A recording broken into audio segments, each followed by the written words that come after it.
सोचिए जरा, जिस कर्मचारी की पहचान पूरे स्कूल में घंटी बजाने और रोजमर्रा के छोटे मोटे कामों तक सीमित थी, आज वही व्यक्ति सरकारी मुहर थामे प्रधानाचार्य की कुर्सी पर बैठा है।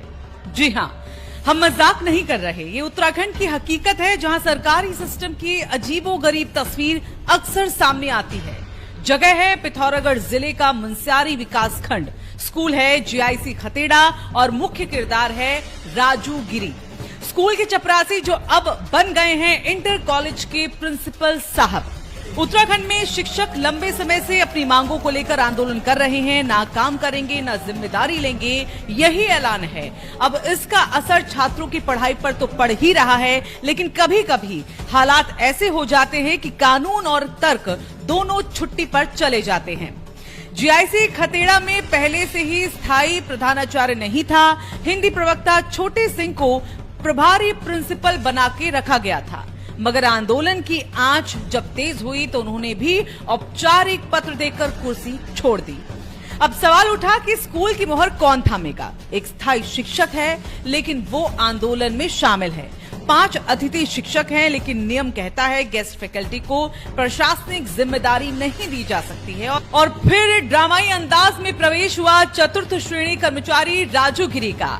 राजू गिरी जो कल तक प्रार्थना सभा में घंटी बजाते और छोटे मोटे काम संभालते थे, अब वही फाइलों पर हस्ताक्षर करेंगे, आदेश जारी करेंगे और स्कूल की प्रशासनिक जिम्मेदारी उठाएंगे। ये मामला सुनकर लोग हंसी भी रोक नहीं पा रहे हैं और माथा भी पीट रहे हैं। क्या यही है शिक्षा व्यवस्था का स्तर, जहां आंदोलन के नाम पर सिस्टम ठप हो जाए और चपरासी को ही प्रिंसिपल बना दिया जाए? क्या सरकार और विभाग सिर्फ दर्शक बने बैठे हैं? और क्या बच्चों के भविष्य की चिंता किसी को भी नहीं है? अब जाहिर है इस फैसले ने विभागीय अफसरों के भी होश उड़ा दिए हैं। मुनस्यारी के खंड शिक्षा अधिकारी दिगंबर आर्य ने साफ कहा, ये सरासर गलत है। आंदोलन का समर्थन करना एक बात है, लेकिन प्रशासनिक पद चतुर्थ श्रेणी कर्मचारी को देना पूरी तरह अनुचित है। अगर कोई परेशानी थी तो मुझसे संपर्क किया जा सकता था। यानी विभाग भी मान रहा है कि मामला हद से ज्यादा बढ़ गया।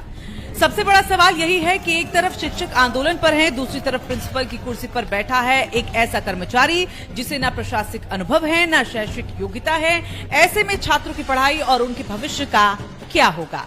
ये घटना सिर्फ एक स्कूल या एक जिले की कहानी नहीं है, ये पूरे राज्य की शिक्षा व्यवस्था पर बड़ा सवाल खड़ा करती है। जब शिक्षक आंदोलन में व्यस्त हैं, जब विभाग लाचार है और जब बच्चों का भविष्य अधर में है, तो फिर ये पूरा सिस्टम